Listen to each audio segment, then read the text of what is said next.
When will the media rights deal get done? And should Utah fans be concerned that it's taken so long? We're talking about that and more on today's Locked On Utes. You are Locked On Utes, your daily podcast on the Utah Utes. Part of the Locked On Podcast Network. Your team every day.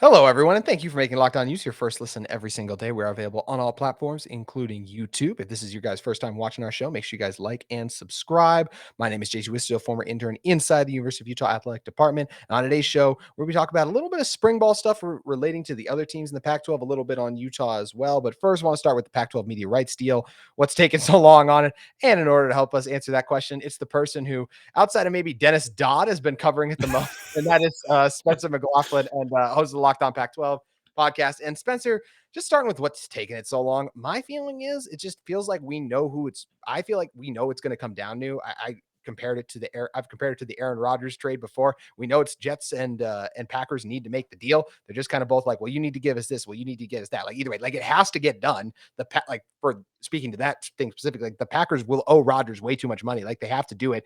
ESPN, who I do think is going to end up in something like those late night games are really valuable to them. I think the streaming services getting their foot in the door and adding football is extremely valuable. They want to add it. Pac-12 just has a certain price. And I think that's where we're seeing the disconnect. And I think that's where they're like, yeah, we're willing to wait it out for a little bit, but I do still feel confident this is going to get done. And it's a reason we've seen all these athletic directors come out and so vehemently deny that they're talking to other teams or conferences. Yeah, just to be clear, Dennis Dodd is a reporter and I am an opinion host. Those Yeah. are two very different things. So he's been, in the teeth of it more than I have, but you're not wrong that I have opined on the matter as much as anybody that I know. So look, the timeline keeps getting pushed out, right? It was, maybe sometime in February, maybe March.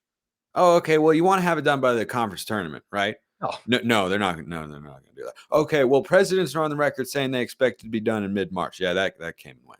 Then they were on the record saying, yeah, we're in the final stages. We're a couple weeks away. We're almost there. We're confident in the deal. Yeah, that didn't happen. So what I theorize, and that's all the Pac-12 has left us to do, by the way. For Pac-12 athletic directors and presidents who are frustrated at times. Rick George at Colorado, the latest one, about what other people say about the conference, what other people speculate or stuff. When you don't give people anything to go off of but rumors and speculation, you're going to get more rumors and speculation. So the Pac-12 has gotten that. And when they came out and said, yeah, it's going to be end of spring, early summer, I think what's happened over the last several weeks, from the time when Mark Harlan at Utah, Robert Robbins, Michael Crow, the presidents down at the Arizona schools, went on the record at the same time in a seemingly coordinated effort to say, we're staying together, we're committed to that, we're confident in the deal, it's in its final stages.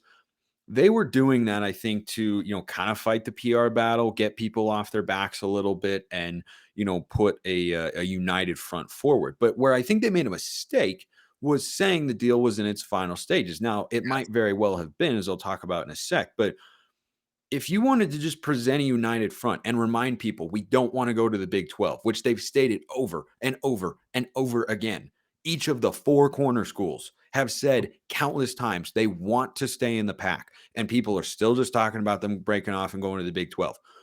And by the way, wanting to, being able to, two different things, but their desire has been made very clear. They want to stay in the pack. If you want to present a united front, you didn't have to say the media rights deal was in its final stages, which leads me to my second point. I think there might have been a deal that was in its final stages because no one was requiring them. The Pac-12 front office certainly wasn't, because they've been dead silent this entire time. We haven't heard from George Kliavkoff. We haven't heard from anybody. So they were not requiring those presidents and ADs to go on the record and say, yeah, the deal is in its final stages. They were either being told that or it might have been. And I think what happened, this is speculative on my part, I think once they were getting down to the dollar figures discussion, someone or multiple someones said, no, let's see if we can do better. That might have been George Kliavkoff. That might have been Oregon and Washington. Heck, it could have been Utah for all we know. It might have been Stanford and Cal. It's unlikely to be Stanford and Cal, but it might have been Arizona. I don't know. So I think that's what it came down to. And now they've pushed this timeline all the way out to May or June because there's no actual hard deadline here, right? Like the conference has taken a PR hit. They're, a laughing stock. They're all this sort of stuff. But the Pac-12 has made it very clear that they don't care. They don't care what you think. They don't care what I think. They don't care what YouTube commenter 86742 thinks. And they don't care what the Monty Show thinks. They don't care what Andrew Marchand thinks. They don't care, right? They're not fighting the PR battle. They're letting it play out. And by pushing it down to, end of spring, early summer, they're saying, look, we're the only conference out here. So what's the hurry, right? The only hard deadlines they've got are pertaining to June 30th, which is when San Diego State and I believe SMU would have to let their conferences know that they are leaving the league by, or else they would have to face a higher exit fee if they announce at a later point in time. So that's the only hard deadline the Pac-12 is operating on here. And then the second thing here, JT, is the Pac-12 is currently about what is the month of July? The 7th month of the year, about 15, less than 15 months away from their current deal expiring.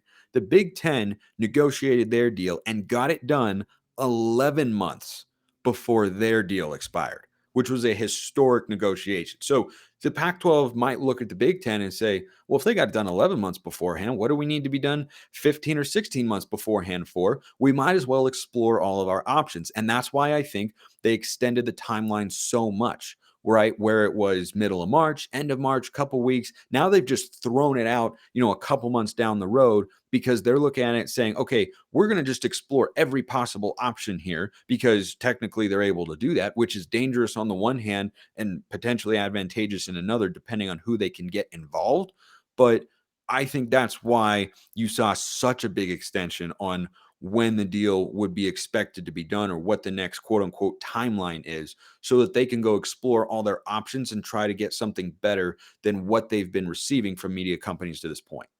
I think that's a great point, especially when you're talking about the Big Ten's timeline. I think that is important to keep in mind is that is when they did theirs. And I think that we feel what we have felt before, why it would get done. And I think why there's this sense of urgency is just because, look, the Big Ten's pulled Pac-12 teams away. So it feels like, hey, you need to get this to make sure everyone is locked in for sure committed. But if all they do is continue to tell you like, no, we're locked in, we're committed. But the other thing they might add to that is let's get as much money as we can, even if it takes a little bit more time. I think that is probably what's going on, which is exactly what you were speaking to as well. Spencer, I got a question for you though, based on something you just said. Do you think that SMU and San Diego State will, before that June 30th deadline, do you think they will end up opting out and then coming over to the Pac-12? Yeah, absolutely. I mean, if the offer came, I think they would most certainly accept. I don't think there's a world where either one of them would say no. You'd be crazy to. The amount of athletics money, the reputation, the amount of academics money that comes with going to the Power Five, it's a huge gap. I mean, it is. That's true.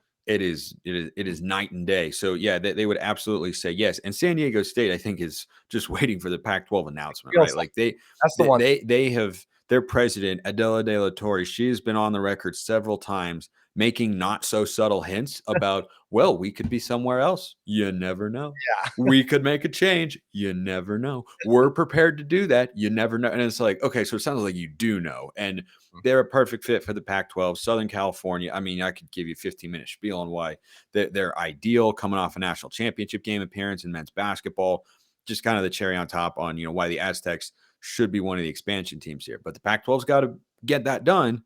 They've got to get a deal. San Diego State needs to be a part of it because if they don't, the Big 12 will go after San Diego State, or at least they'd be foolish not to. But Brett Yormark, their commissioner, has stated very clearly, he wants to get into all 4 time zones.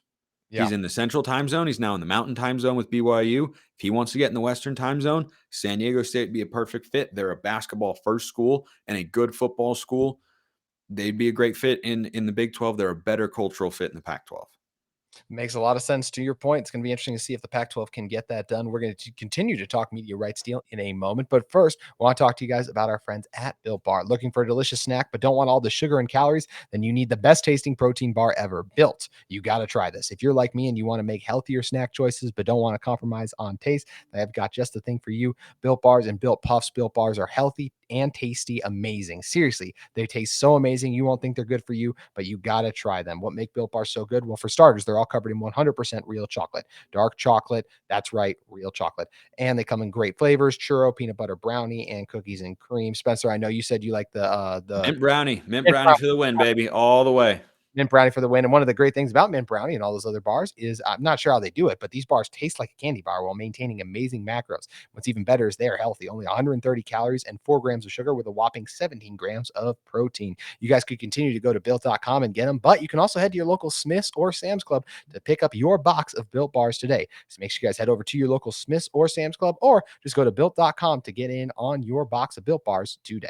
Spencer, coming back into this one, we were talking media rights deal and everything. I do think that one last really interesting thing just about the media rights deal in general is where the teams, of course, are going to be playing their games on. As I said, I feel like it's still going to end up coming down to ESPN and then some combination. I feel like ESPN and Amazon. That's where I've said it for a while. And look, I was wrong. I said if this wasn't done by the end of March, I would be shocked. That is obviously passed now, and I think it's to your point. It's because of some of those the negotiations and just some of the money things that haven't quite lined up, but it does feel like they're locked in on each other. So I still feel like we're going to see it be Amazon and ESPN. But look, the CW, we've heard some rumors there. Ion, there's lots of things. Where's your gut telling you that the Pac-12's games are going to be played on in the future? Yeah, I think ESPN's going to be there.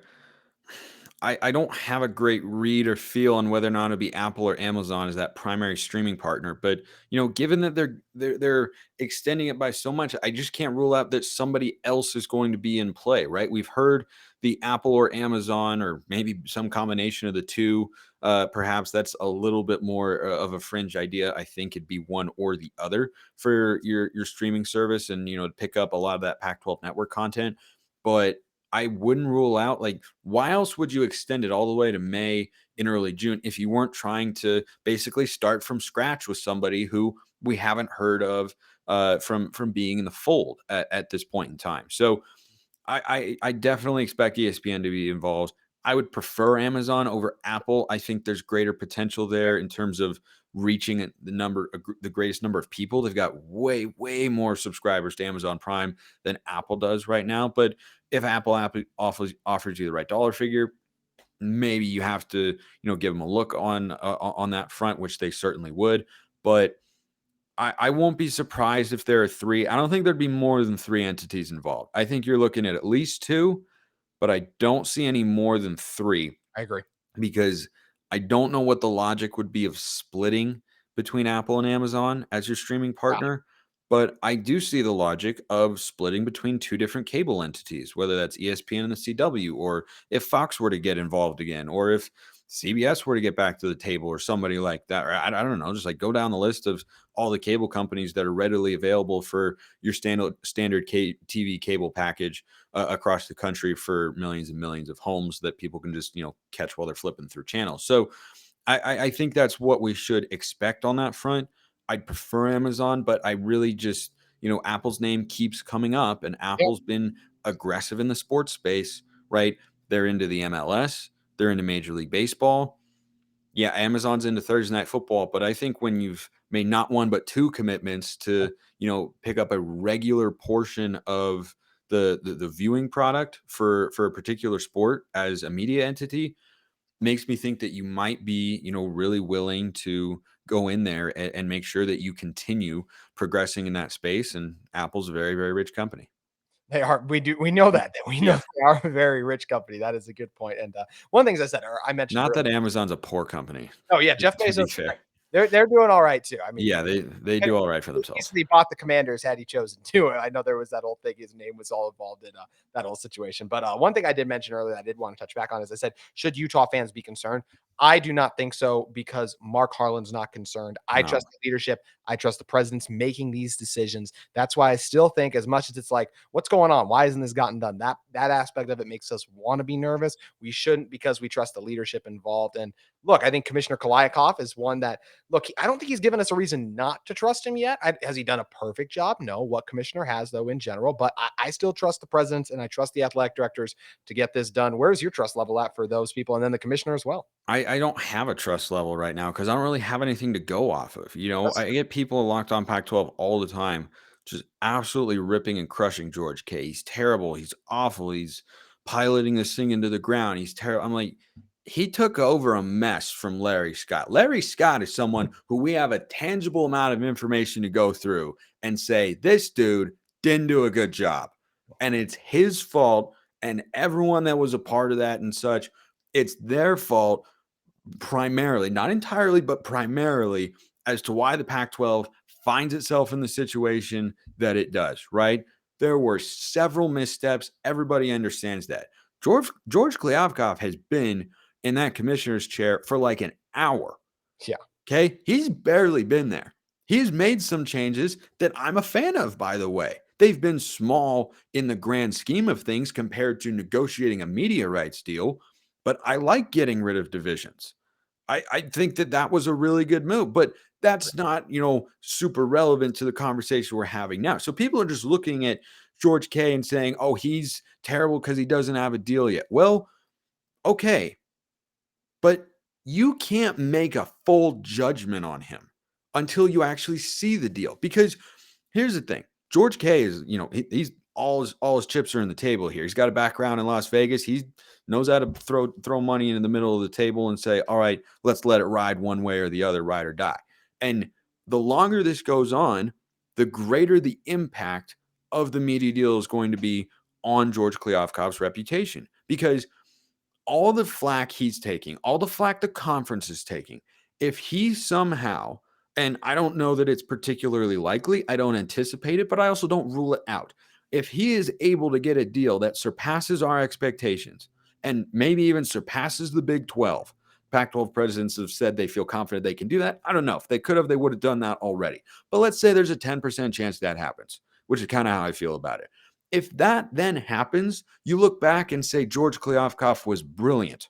Yes. You look back and say, wow, remember all that time when we were trashing the Pac-12 and saying it was going to die and all that sort of stuff, and he just stood there, worked in the shadows, got this deal done, and now it's better than we ever thought. If he does that, then he's the smartest man in the realignment space outside of Kevin Warren and Greg Sankey, the commissioners who negotiated the current deals for the Big Ten and the SEC. Big Ten has a new commissioner, by the way, Tony Petitti Petitti, I forgot.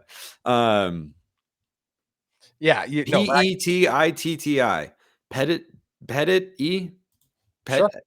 Yeah, I don't know, something like that. I knew Kevin Warren was out, but I had forgotten who I didn't know if they had officially hired someone. Yeah, no, they have it. They have officially hired him. He was the right hand man for Rob Manfred at Major League Baseball. But when I look at George Kliavkoff, I say I'm judging you on this deal.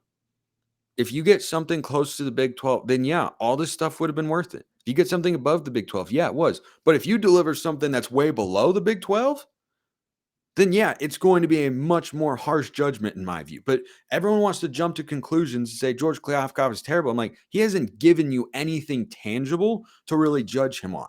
You can't hold his feet to the fire for USC and UCLA leaving. That was set in motion 15 years ago with Larry Scott. Exactly. That was inevitable. There's no commissioner in the world who could have prevented that from happening. I mean, USC literally, as a university, shut down expansion in the Pac-12 in 2021, said, no, we don't need this. We're here. We're fine. We don't need to go, shopping in the Big 12. We don't need to try to send a death knell over there, only to turn around and completely undermine the conference a year later. There's nothing that George Kliavkoff could have done about that because the presidents control a lot of what happens in these conferences. And not everybody understands that. Kevin Warren does. That's why he's not there anymore. Kevin Warren in the Big Ten wanted to expand further as commissioner. The president shut him down. So USC and UCLA leaving the Pac-12, there's nothing George Kliavkoff could have done. Absolutely, positively nothing. You're absolutely right. It's going to be interesting to see what that final judgment ends up looking like. And of course, all this revolves around the product that the Pac-12 puts out on the field. So let's talk about some of the other spring ball news going on around the Pac-12. And I think one of the ones that's really interesting because look, this is Locked On Utes, but spring football's going on. Yeah, exactly. I know. It still feels like it's just media rights deals with everything we got going on. But obviously it's Locked On Utes, but what happens with the other teams really matters because it affects Utah. So one of the interesting moves I was curious to have you on to talk about, Spencer, was the fact that Kliff Kingsbury is now at USC. Look, Yeah, he's all, curious. all done in was it Thailand? Did he go over to Yeah, Taiwan? he was in Taiwan. Taiwan. He went over there with turned his phone off, all that, wasn't really interested. Then kind of went the what we see a lot of coaches do when they end up just going to Alabama as like an offensive analyst. And look, Kliff Kingsbury is a huge name. I don't know about you, Spencer. This doesn't change my win projections or anything like that, or the way I feel about USC, because I never once questioned their offense. No, it's Lincoln Riley hiring a friend Yeah, who doesn't need any money because he's in the most lucrative business in the country, which is being a fired football coach. yeah, And he wants an opportunity to rebuild his image a little bit. What better way to do that than hitch your wagon to the best offensive mind in college football and the best player in college football? exactly. So, when I first saw it, I thought, boy, that's weird. But then I thought about it, and Mark Colkin of Locked On USC made this point. He's doing a Lane Kiffin, or not a Lane Kiffin. Well, Kliff Kingsbury is doing a Lane Kiffin. Yeah, Lincoln Riley is doing a Nick Saban. He said, "You were a head coach. It failed. Why don't you come over here, work for me? You're overqualified for this position, meaning I'll be able to get value out of you. And then you can go be a head coach again somewhere else." And, Kliff Kingsbury, after how things ended with the Cardinals, not a super hot coaching name, given that his college coaching record was not as stellar as Matt Rule, who got fired in the NFL and boom, immediately picked up the Nebraska job. And I loved that hire for Nebraska because I think Matt Rule is a great college coach. But Kliff Kingsbury, I think, does have to rebuild his image a little bit. You can do that at USC. They're going to be a really good team. He's going to be the quarterback's coach who will coach the player that is going to be the number one pick in the NFL draft.